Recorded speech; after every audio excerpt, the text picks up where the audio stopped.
Hi friends, good evening. ఎలా ఉన్నారు? ఈరోజు మంచి వర్షం వస్తుంది. సో సరదాగా చికెన్ కర్రీ చేద్దామని ట్రై చేస్తున్నాను. సో మీరందరూ కూడా చూసి ఎలా ఉందో చెప్పాలి. రండి ఫ్రెండ్స్, మనం ముందు చికెన్ కర్రీ ఎలా తయారు చేయాలో మనం నేర్చుకుందాం. ముందుగా 1 కేజీ చికెన్ తీసుకున్నాను. చికెన్ శుభ్రంగా కడిగి ఉప్పు వేసి కడిగిన తర్వాత ఒక ఉల్లిపాయలు కోసి పొయ్యి మీద పెట్టాను. దానికి అల్లం వెల్లుల్లి పేస్ట్లో టమాటా కలిపాను. ఈ అల్లం వెల్లుల్లి పేస్ట్ తీసుకొచ్చి ఈ చికెన్ కలిపేసుకొని శుభ్రంగా కలుపుకొని ఉంచుకోవాలి. తర్వాత ఈ ఉల్లిపాయలు ఎప్పుడైతే ఏగుతున్నాయో ఈ చికెన్ తీసుకొచ్చి మొత్తం అంతా కూడా దీంట్లో వేసేయాలి. సో ముక్కలు జాగ్రత్తగా నీట్గా సర్దుకోవాలి.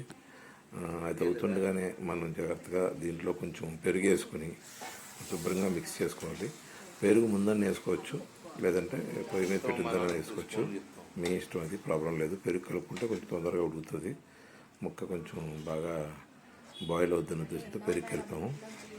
అదేవిధంగా ఒక 2 గ్లాసులు వాటర్ దాంట్లో వేసుకొని తర్వాత మనకు కావాల్సినంత ఉప్పు, కారం, అలాగే గరం మసాలా పౌడరు, అలాగే గ్రేవీ ఎక్కువ కావాలనుకుంటే చికెన్ కర్రీలో మన రెస్టారెంట్లో వేసేది ఏంటంటే జీడిపప్పు పొడి మరియు గసగసాలు, ధనియాలు, అలాగే వేరుశనగ గుళ్ళు,